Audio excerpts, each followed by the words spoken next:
Le message du jour avec le pasteur Mickey Hardy.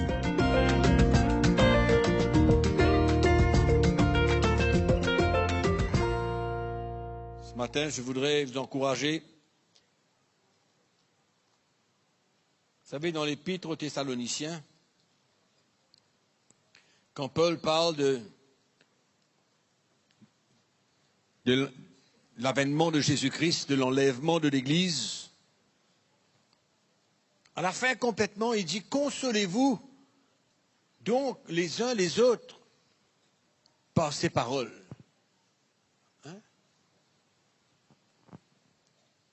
L'avènement de Jésus, le retour de Christ, doit être un encouragement pour nous tous les jours. Tous les jours. Jésus a parlé de son avènement. Même l'apôtre Paul, quand il parle aux Philippiens, ça fait longtemps qu'il a écrit cette lettre. Ce n'est pas juste dernièrement. Il dit « Le retour du Seigneur est proche ». L'apôtre Paul dit « Le retour du Seigneur est proche ». La parole de Dieu nous dit « Un jour est comme 1000 ans et 1000 ans c'est comme un jour pour le Seigneur ».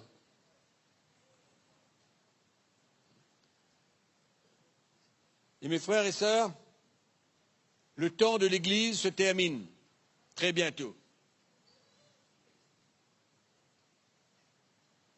Le temps de l'existence de l'Église sur terre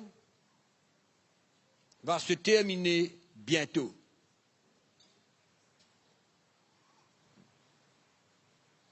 Et il nous faut prendre conscience de cela pour notre vie aujourd'hui et tous les jours. Il nous faut prendre conscience de cela.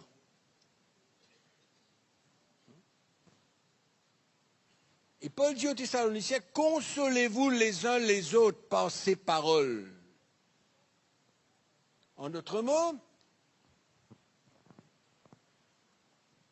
l'attente de Jésus, le retour de Jésus, l'avènement de Jésus doit toujours nous encourager.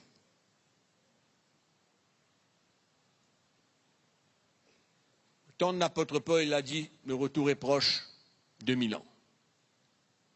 Se sont écoulés. 2000 ans se sont écoulés.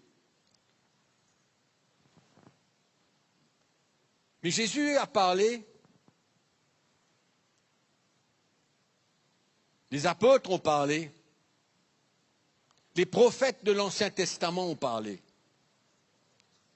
de ce jour. Jour de l'avènement de Jésus, de son retour, pour prendre l'Église avec lui. C'est ce jour-là que sera la fin. La fin de l'époque, du temps de l'Église sur la terre. Et commencera par la suite une autre époque, une autre ère, un autre temps. Mais pour l'Église, le temps de l'Église sur la terre est court. Personne ne connaît, mais la parole de Dieu nous enseigne que nous ne pouvons pas oublier et ne pas toujours penser et être encouragés par l'avènement de notre Seigneur Jésus-Christ, par le retour du Seigneur pour prendre avec lui, enlever son Église avec lui. C'est notre consolation, c'est notre espérance.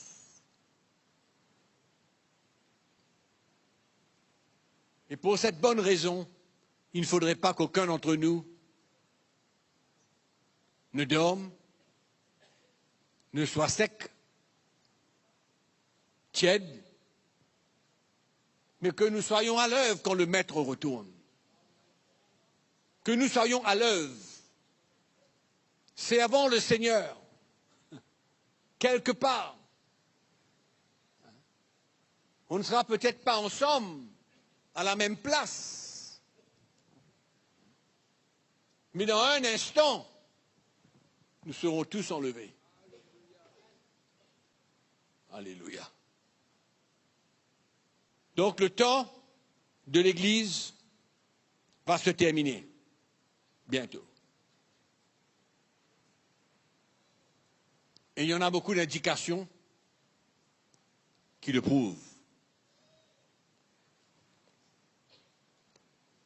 Nous ouvrons notre Bible dans l'évangile de Matthieu, au chapitre 24. Jésus parle longuement de l'avènement du Fils de l'homme, ou alors de son avènement. Il parle longuement là-dessus. Et il nous donne des indications.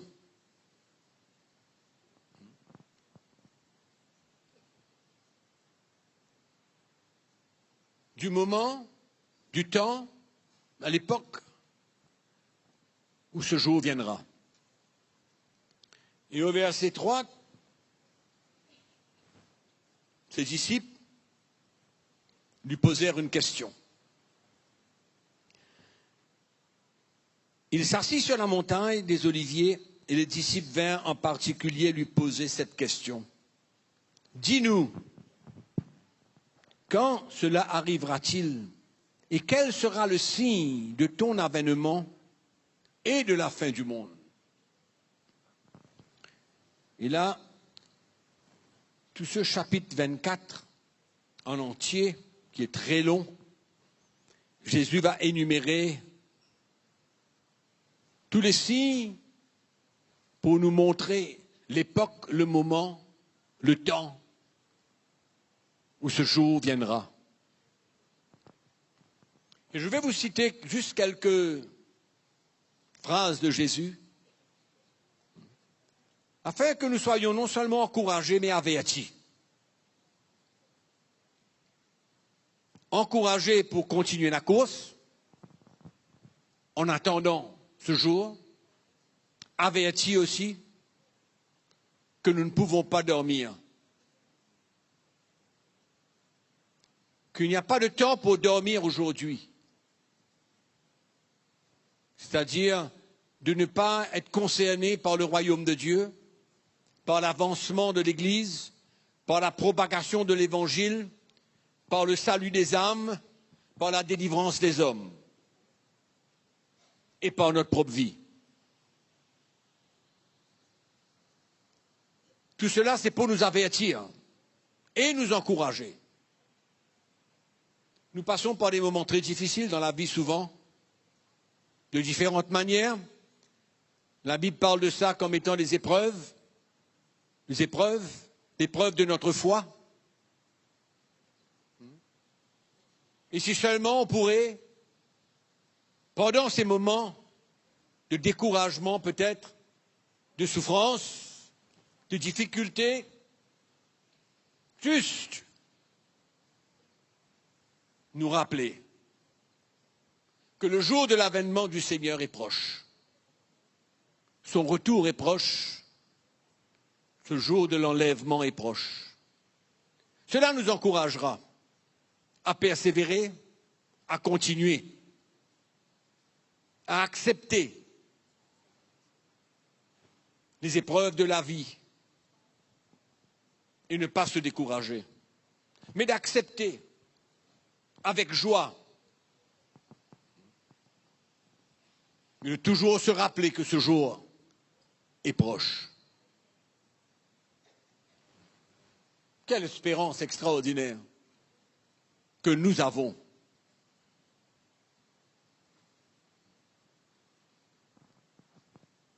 La vie du chrétien va devenir de plus en plus dure et difficile.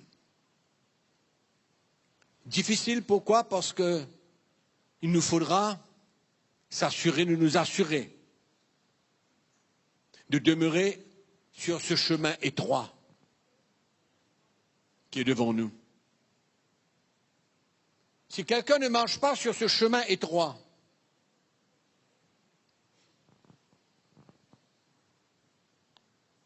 c'est dangereux pour lui.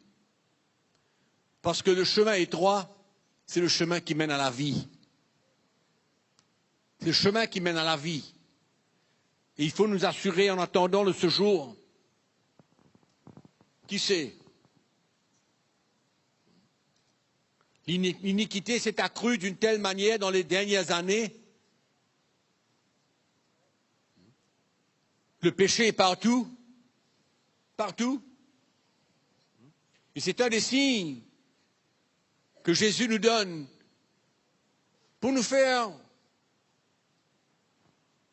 ressentir que le jour est proche.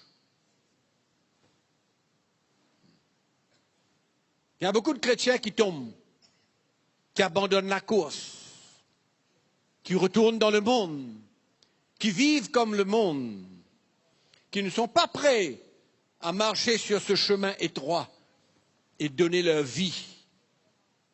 Ils ne sont pas prêts.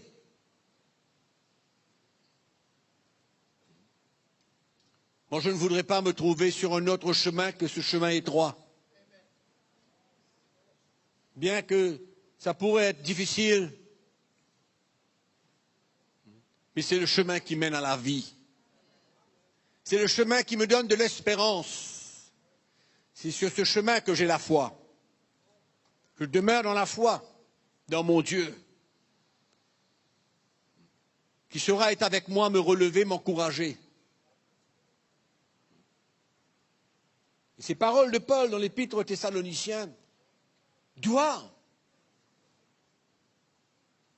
nous interpeller et en même temps nous encourager, nous consoler.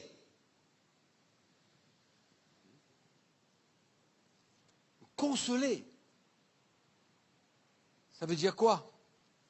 Quand on parle de consolation, mais ça veut dire que nous traversons des moments où nous avons besoin d'un encouragement, d'être relevés.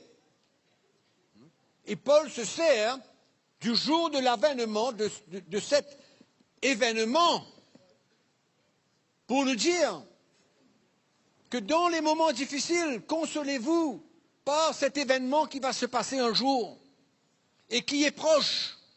Proche parce qu'il y a des indications qui nous montrent que c'est proche. Il y a des indications claires qui nous montrent que ce jour est proche. Donc, d'autant plus que la vie devient difficile et que les épreuves vont devenir de plus en plus éprouvantes. Et en même temps, on ressent que le jour arrive, que ce n'est pas loin. On se trouve dans la fournaise ardente. Mais en même temps, on sait que le jour est proche.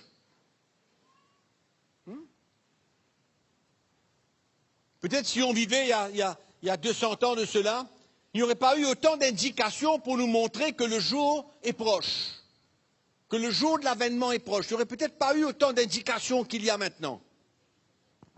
L'Église était en paix. Quand je dis l'Église était en paix, l'Église était bien.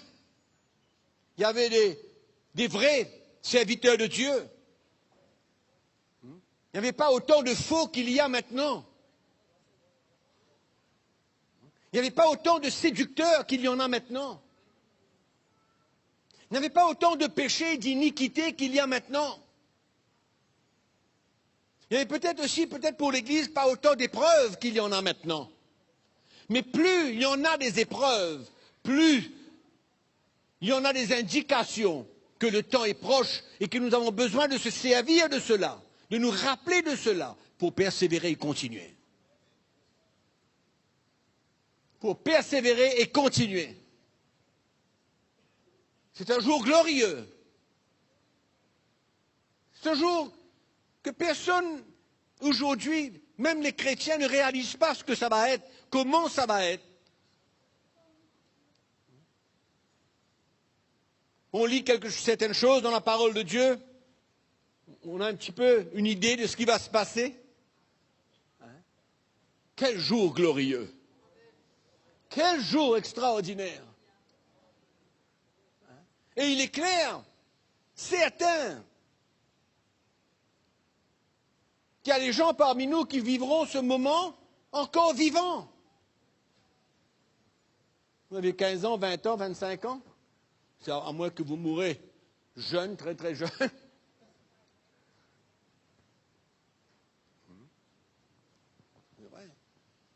Les temps sont durs et deviendront de plus en plus durs, mais le jour est de plus en plus proche.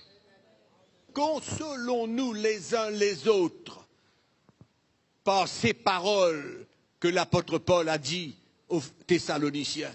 Et il décrit le jour de l'avènement du Seigneur Jésus. Consolons-nous par ces paroles. Tu es dans le feu? Tu traverses des moments de persécution que tu n'as jamais peut-être vécu avant? Les épreuves sont de plus en plus dures. Mais consolons-nous les uns les autres, car le jour est de plus en plus proche. Alléluia. Le jour est proche. Matthieu 24, verset 7. Une nation s'élèvera contre une nation, et un royaume contre un royaume, et il y aura en divers lieux des famines, des tremblements de terre. C'est un élément, une indication. Ce sont des choses qui arrivent avant l'avènement de Jésus.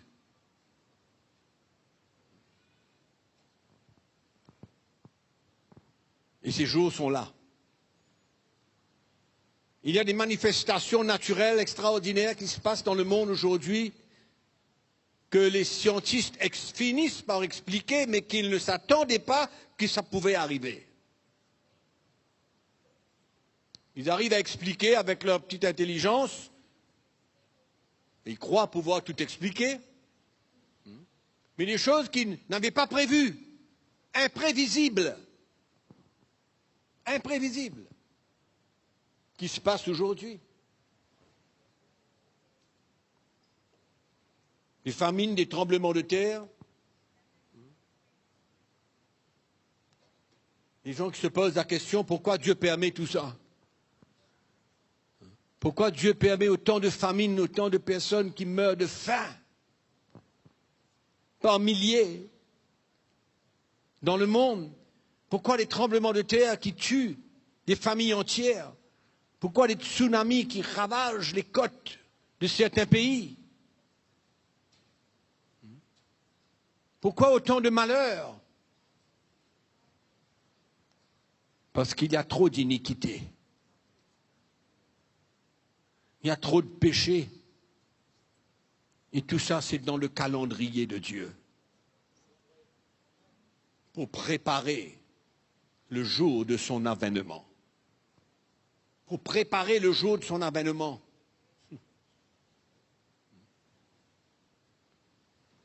C'est vrai qu'on parle de grand réveil.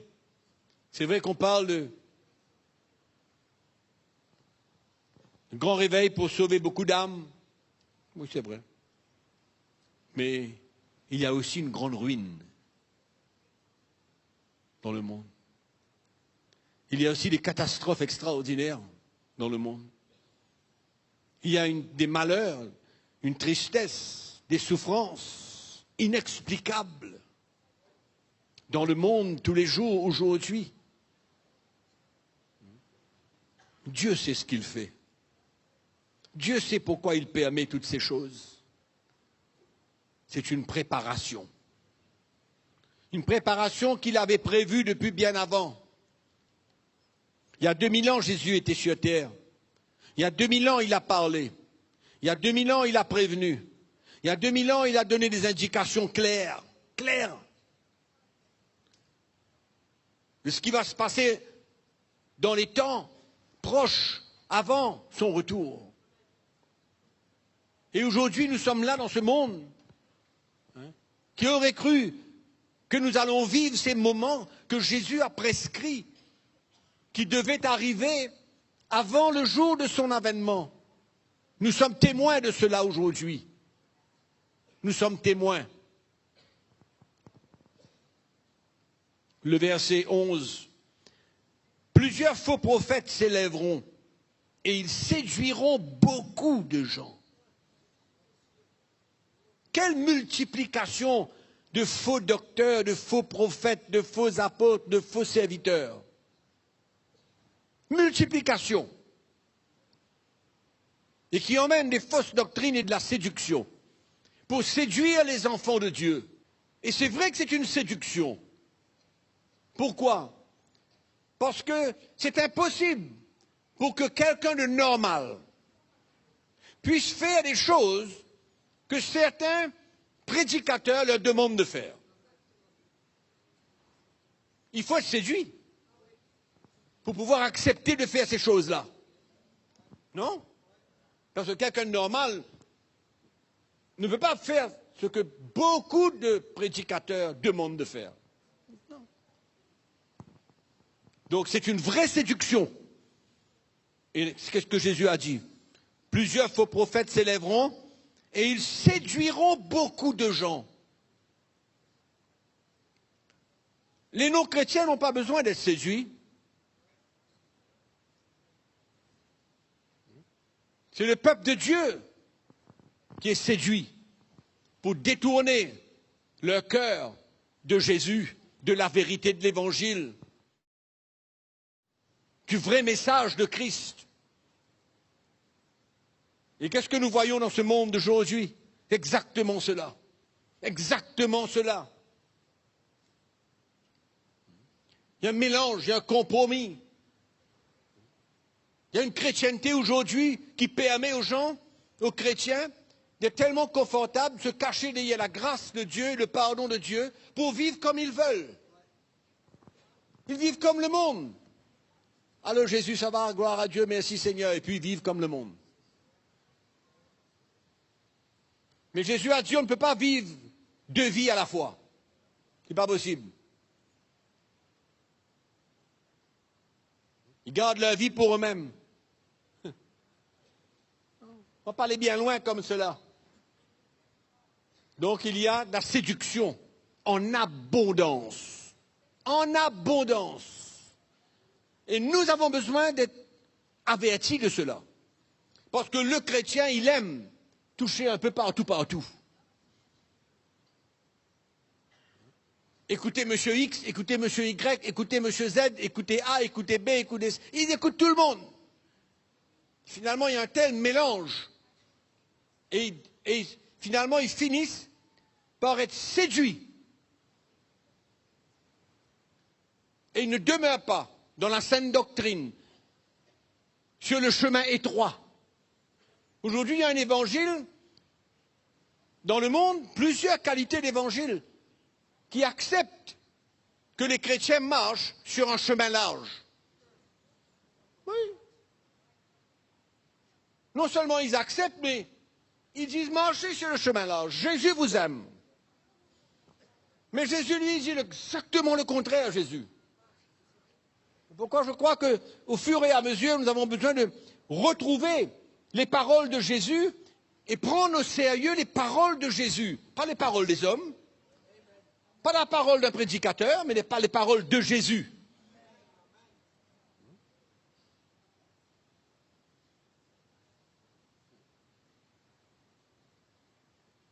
Il faut bien être séduit pour qu'un prédicateur arrive à dire aux chrétiens, ah ben, nous allons servir le Seigneur, louer le Seigneur, adorer le Seigneur en buvant de la bière. Dans l'église. Chacun amène sa bière dans l'église. Gloire à Dieu. La grande liberté. Mais il faut être séduit. Il faut être séduit pour accepter ça. Les chrétiens. Ou alors ils ne lisent plus la parole de Dieu. Ou alors ils entendent des messages qui sont contraires à la doctrine de Christ. Vous savez combien de religions sont existantes aujourd'hui en se basant sur la Bible? Combien de religions? Je dis bien les religions. Parce qu'il y a tellement de compromis, de mélanges.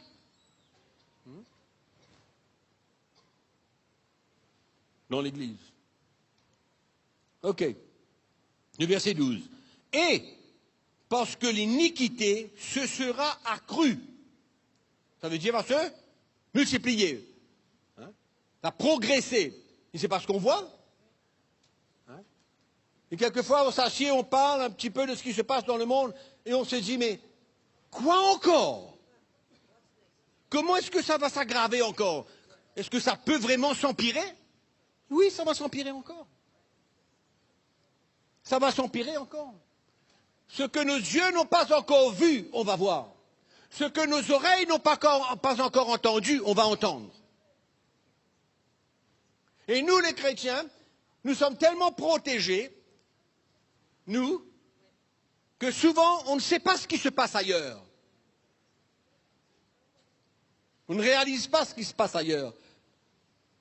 On vit dans notre petite île, et déjà, l'iniquité s'est accrue, déjà le péché est partout, mais ce que nous connaissons, ce n'est pas grand-chose vis-à-vis du péché qui existe dans le monde. Hein? Rien à voir. Et nous savons tous que l'île Maurice, nous sommes en arrière. Nous sommes en arrière dans tout. Tout. On connaît les choses après. On est en retard. Donc, ça va venir. Ce qui est caché pour nous aujourd'hui et qui est dans la lumière ailleurs va devenir dans la lumière pour nous. C'est pourquoi nous avons besoin de bien nous affermir et de s'assurer qu'on est en une bonne fondation et qu'on demeure sur ce chemin étroit et qu'on ne va pas aller ailleurs.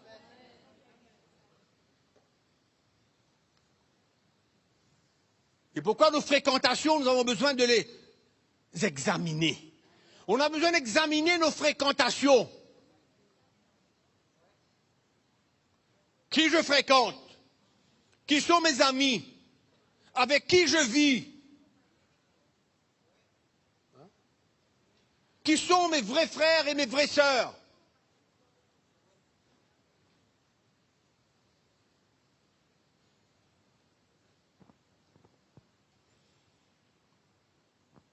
L'amour du plus grand nombre se refroidira. Oh là là, quelle tristesse. L'amour du plus grand nombre se refroidira. Mais celui qui persévérera jusqu'à la fin sera sauvé. Alléluia. Amen. Oui. Et ce sont ces choses qui sont réelles aujourd'hui, mes frères et sœurs. Réelles. C'est une réalité. Hein? Nous, dans notre petite île Maurice, ici, hein? Allons dire qu'on est en train de marcher sur un chemin, hein? Et on va à droite, un chrétien qui est à terre. On va à gauche, il y a un autre qui est à terre. On va à droite, il y a un autre qui est écrasé. Hein? Finissent pas la course. Refroidi complètement. On va lire le verset 24. Encore une fois, l'accent est mis sur les faux. Car il s'élèvera de faux Christ et de faux prophètes. Ils feront de grands prodiges et des miracles, au point de séduire, s'il était possible, même les élus. On fait des grands miracles. Les grands prodiges, ils vont faire. Mais ils sont faux. C'est pourquoi ne nous basons pas sur des choses qui se passent.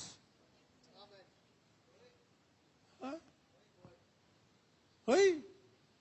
Mes frères et sœurs, Dieu n'est pas dans tout. Jésus n'est pas dans tout. Non. Il y en a des faux qui vont faire des grands miracles et des grands prodiges. Dieu est avec nous. Dieu est avec nous. Regardez, Dieu est avec nous. Oui, c'est ça qu'ils vont dire. Grande séduction, et des millions de chrétiens vont être pris au piège. Ouais. Pourquoi? Parce que beaucoup ne cherchent pas la piété, la sainteté, mais ils cherchent une bénédiction de Dieu. Et ils vont courir vers les faux. Tout ça, c'est prédit d'avance. Et c'est exactement ce qu'on voit aujourd'hui.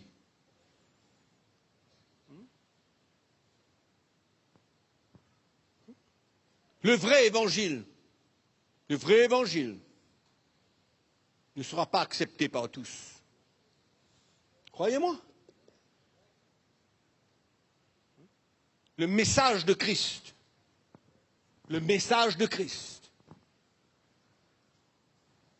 n'est pas un message très attirant. Parce que ça demande une vie. Ça demande le don de sa vie. Ça demande une séparation. Oui ou non? Ça demande une mort. Ça, c'est le message de Christ.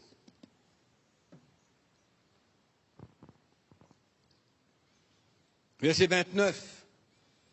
Le soleil s'obscurcira, la lune ne donnera plus sa lumière, les étoiles tomberont du ciel, les puissances des cieux seront ébranlées. Alors le signe du Fils de l'homme paraîtra dans le ciel.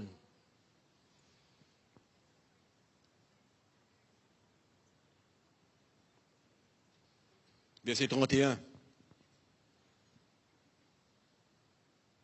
Il enverra ses anges avec la trompette retentissante. Ils rassembleront ses élus des quatre vents, d'une extrémité des cieux à l'autre. Instruisez-vous par une comparaison tirée du figuier. Dès que ses branches deviennent tendres et que les feuilles poussent, vous savez que l'été est proche. De même, quand vous verrez toutes ces choses, sachez que le Fils de l'homme est proche à la porte. Cette génération ne passera point que tout cela n'arrive. Cette génération ne passera pas jusqu'à que toutes ces choses arrivent. Il parle de quelle génération? Il parle de la génération qui sera témoin de toutes ces choses. En d'autres mots, ça va durer pas plus longtemps que le temps d'une génération. Ça ne va pas durer plus longtemps que le temps d'une génération. Tout ce qu'on est en train de décrire là. Je ne parle pas d'une petite guerre entre deux personnes. Non. Je suis en train de parler des guerres entre nations, etc. Il y a de la guerre tous les jours. Tous les jours, il y a de la guerre.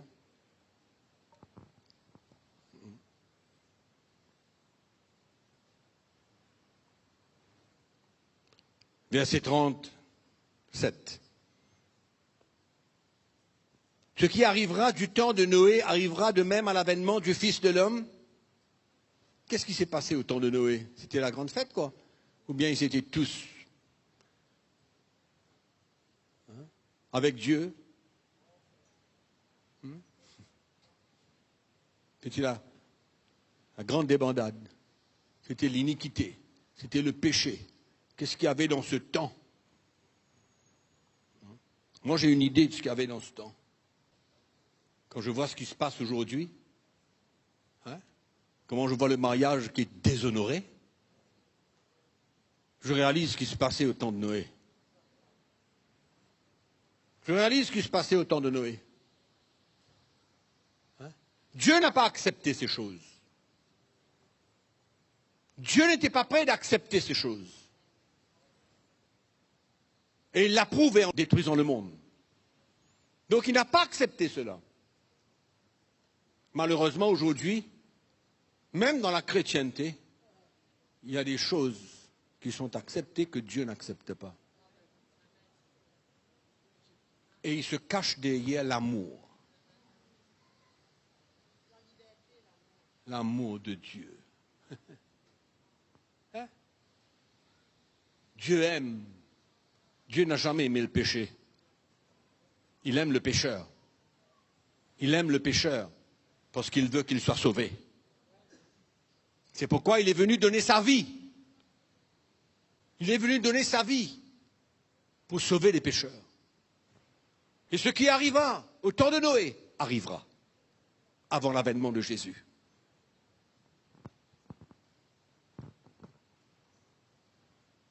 Comment se mêler à toutes ces choses? Comment s'accorder avec toutes ces choses? Comment même se trouver dans la compagnie des hommes méchants? Rebelles. L'apôtre Pierre décrit le monde dans les derniers temps. Des hommes injustes, rebelles, etc., orgueilleux. Il y a une liste. Une liste.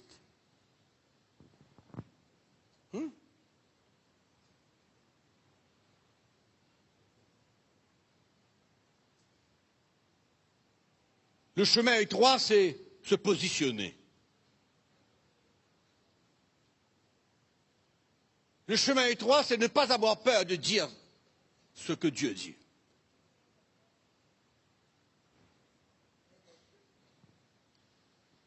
Oui. Le chemin étroit, c'est de s'exposer.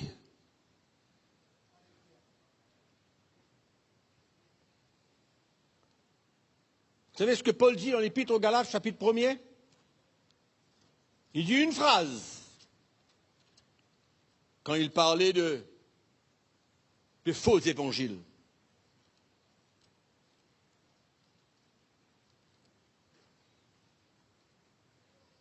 Il dit, si je plaisais encore aux hommes, je ne serais pas un serviteur de Christ. Parce que Paul dit, le verset 10. Il dit, est-ce que je cherche à plaire aux hommes? Est-ce que je cherche à plaire aux hommes? Si je plaisais aux hommes, je ne serais pas un serviteur de Christ. Je ne serais pas un serviteur de Christ.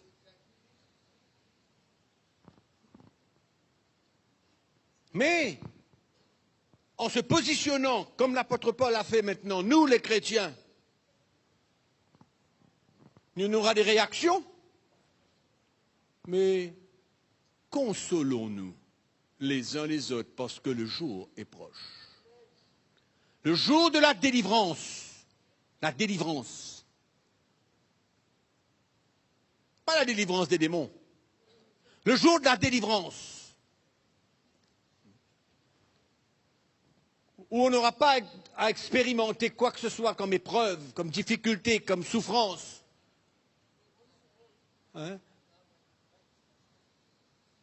Parce qu'en un instant, nous serons changés. En un instant.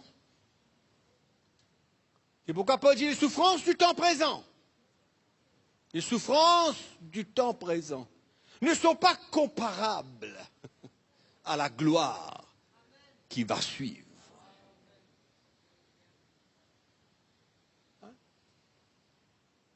C'est pourquoi le jour de l'avènement est un jour glorieux pour nous. C'est pas loin. Pourquoi garder sa vie? Pourquoi préserver sa vie entre-temps? Quand nous savons que ce jour est proche. C'est pas loin, il est proche. Il n'est pas loin. C'est le temps de donner sa vie.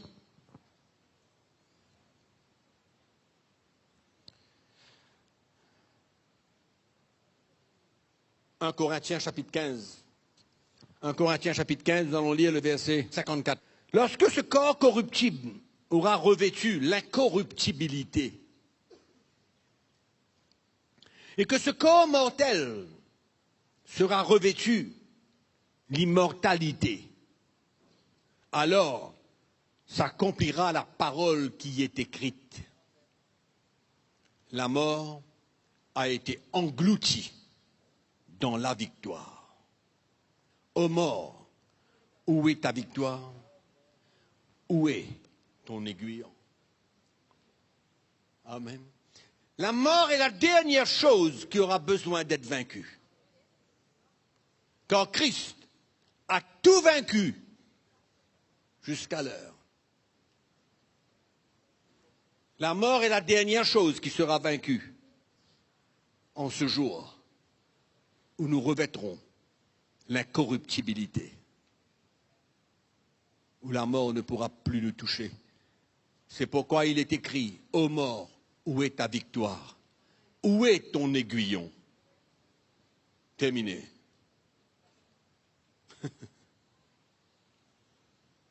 Et qu'est-ce que Paul dit après tout cela? Dans le dernier verset de ce chapitre, il dit ainsi, mes frères bien-aimés, soyez fermes. Hein? Soyez fermes, inébranlables, travaillant de mieux en mieux à l'œuvre du Seigneur. Travaillant de mieux en mieux à l'œuvre du Seigneur. Demeurez fermes, inébranlables, sachant que votre travail ne sera pas vain dans le Seigneur. Alléluia. Amen. Quelle grâce, mes frères, quelle promesse, quelle espérance que nous avons.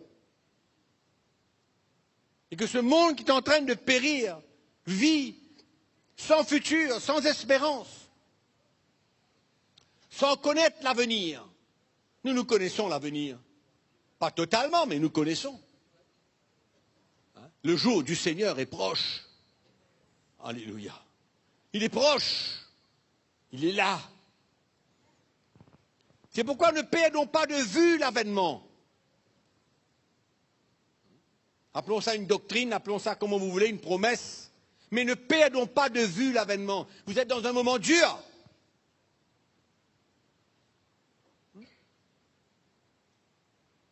Acceptez-le. Le moment de l'avènement, le jour arrive pour nous délivrer complètement et nous libérer complètement. C'est pourquoi ces paroles de l'apôtre Paul sont tellement importantes pour nous. La vie chrétienne est dure? Oui. Pas toujours? Certaines fois, oui. C'est dur. C'est un but? Il y a une raison?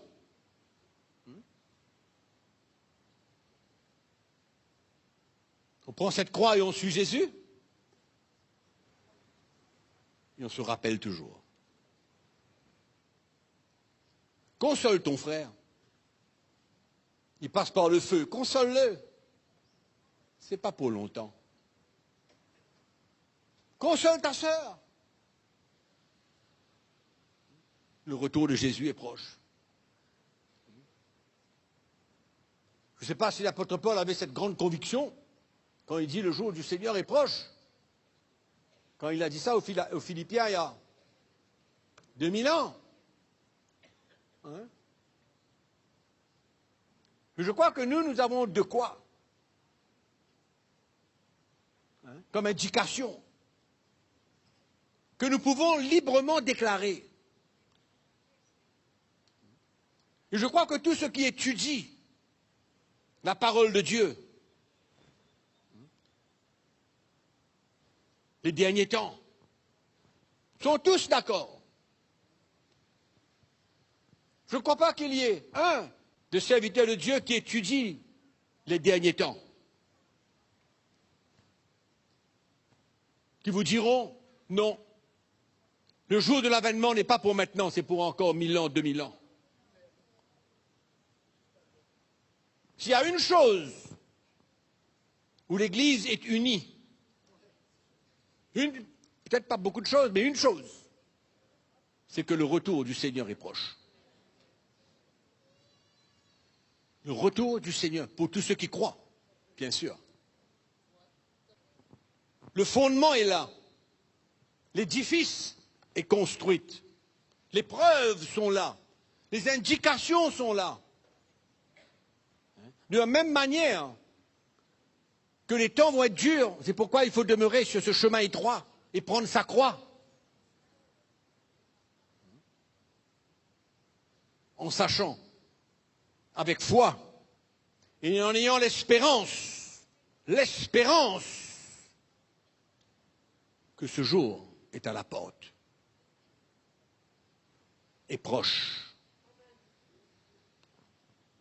Pourquoi il faut demeurer ferme, comme Paul dit, inébranlable, travaillant, se mettant à l'œuvre de mieux en mieux, travaillant de mieux en mieux à l'œuvre du Seigneur.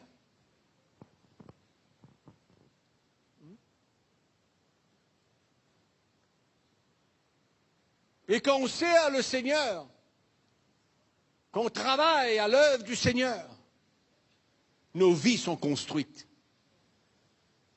Oui. Nous sommes encouragés.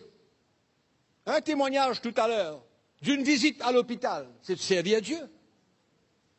C'est servir le Seigneur. Qu'est-ce que ça a fait dans le cœur de notre frère et les autres? Encourager à continuer. Que finalement la vie chrétienne est excitante. Être un serviteur, être un témoin, être un instrument dans la main de Dieu pour aller secourir ceux qui souffrent. Aller porter l'évangile à ceux qui sont incroyants aujourd'hui. Il y a tellement de choses. C'est pourquoi personne d'ici, personne ne doit vivre sa vie pour lui, seul, sans rien faire pour le royaume de Dieu. Sur quel chemin tu marches? Quel est ton chemin? L'âge? Les Champs-Élysées? Hein? Quel chemin tu marches? Ce genre de chemin-là, vous savez où ça mène? La Bible nous dit, Jésus a dit à la destruction. Voilà où ça emmène, à la destruction. Le plus qu'on se retire, le plus qu'on ne fait rien, le plus qu'on s'éloigne, le plus qu'on est seul, le plus c'est dangereux. Là où l'ennemi a tout le temps possible de nous parler, de nous visiter dans nos pensées. Ah oui, il nous visite dans nos pensées. Ouais. La porte est grande ouverte. Il n'y a pas de chrétienté possible sans la famille de Dieu. Sans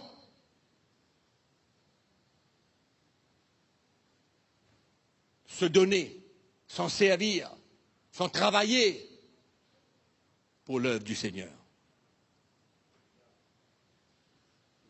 Personne ne doit rester inactif là. Personne. Tu n'es pas prédicateur de l'Évangile, mais tu as 2 pieds. Non? C'est tout ce qu'il faut. Si tu n'as pas 2 pieds, tu as une chaise. Tu as 2 pieds, 2 jambes, et tu vas quelque part. Une bouche. Tu parles, tu vas quelque part. Et il y a des gens qui sont en chaise roulante qui vont. Parce qu'ils sont zélés pour Jésus. Parce qu'ils veulent travailler pour Jésus. Parce qu'il n'y a pas d'autre but pour eux de vivre que de vivre pour lui. Comme Paul dit, nous ne vivons pas pour nous-mêmes, mais pour celui qui est ressuscité des morts. Pour lui que nous vivons. Personne n'a le droit de rester sans rien faire pour l'œuvre de Dieu. On peut faire beaucoup de choses, mais rien pour Dieu. Et quand on fait rien pour Dieu, c'est comme ça qu'on devient juge, critique. Non. Non, on voit beaucoup de choses. Là. C'est comme si c'est nous-mêmes qui connaissons tout. Finalement, on ne connaît rien. Tu deviens l'instrument de l'ennemi. Alléluia. Malheureux, hein? C'est malheureux. Mais celui qui est à l'œuvre, celui qui travaille de mieux en mieux, de plus en plus, à l'œuvre du Seigneur, il se fortifie, il est encouragé. Quand il passe par des moments difficiles, il y a le frère, il y a la sœur, et puis ils se consolent les uns les autres par ces paroles. Jésus vient, son retour est proche. Continue mon frère, travaille pour Jésus, ne te laisse pas décourager, le jour est proche, le jour arrive. Amen. Donc, personne ici ne doit être inactif. Personne ne doit vivre sa vie sans rien faire pour le royaume de Dieu. Dangereux, c'est très, très, très dangereux. Ce n'est pas suffisant le dimanche matin. Dimanche matin, c'est rien. C'est une parcelle. Hein? Rien. À l'œuvre. Cherche. Approche-toi. Pour faire l'œuvre de Dieu. Hébreux chapitre 10, et je termine. Il parle de cette espérance. Que la vie sur la terre, c'est quelque chose. Mais il y a une qui vient après. Il y a une qui vient après. Amen. Regardez le verset 35 au chapitre 10. N'abandonnez donc pas votre assurance, à laquelle est attachée une grande rémunération. Ça veut dire quoi, rémunération? Récompense. Amen. On ne travaille pas pour le Seigneur en vain. Le Seigneur se rappellera toujours de ce qu'on a fait pour l'Église et pour le royaume de Dieu. Et il dit, afin qu'après avoir accompli la volonté de Dieu, vous obteniez ce qui vous est promis. Encore un peu de temps. Celui qui doit venir, il viendra. Voyez comment l'auteur là est en train d'encourager? Encourager ce peuple hébreu qui était éloigné. Quel est son encouragement? Fais face, mon frère. Continue. Après. Hein? Beaucoup de choses on peut encourager. Prie, lis ta Bible. Tout ça on peut encourager. Mais l'apôtre Paul, l'auteur, qu'est-ce qu'il dit là? Il dit quoi? Qu'est-ce qui va encourager ces Hébreux-là? Qu'est-ce qui va les ramener sur la route là? Regardez ce qu'il dit. Car encore un peu de temps, celui qui doit venir viendra et il ne tardera pas. Avec cette promesse, il veut gagner le cœur des Hébreux pour revenir à Christ et redonner leur vie, leur engagement, leur zèle pour Christ et le royaume de Dieu. Il ne tardera pas. Mon juste vivra par la foi, mais s'il se retire, mon âme ne prend pas plaisir en lui. Nous ne sommes pas de ceux qui se retirent pour se perdre. Eh mes frères et sœurs, nous ne sommes pas de ceux qui se retirent, qui vont dormir, qui ne font rien, qui n'aident personne, qui n'encouragent personne, qui ne se déplacent pas pour rien faire, qui ne mettent jamais à l'œuvre pour le Seigneur. Nous ne sommes pas de ceux-là, non, qui se retirent pour se perdre, mais de ceux qui ont la foi pour sauver leur âme. Alléluia. La foi pour sauver leur âme. L'espérance de la gloire céleste. Alléluia. Amen. Il vient. Il est en route. Il se prépare. Les choses se mettent en place. Le monde est bousculé. L'Église est secouée. Le message est attaqué. L'Évangile est opposé. Des faux prophètes s'élèvent de plus en plus. Amen. De plus en plus de tremblements de terre, de famines, de tsunamis, alléluia, etc. Tout est là, tout est mis en place, tout arrive. Le Seigneur est à l'œuvre. Amen. Il retourne bientôt. Le temps de l'Église va se terminer bientôt. Amen. Et une autre époque va commencer dans la gloire. Amen. Amen. Consolez-vous les uns les autres par ces paroles. Amen. Mettons-nous debout. On va prier le Seigneur. Merci de nous avoir suivis. À bientôt.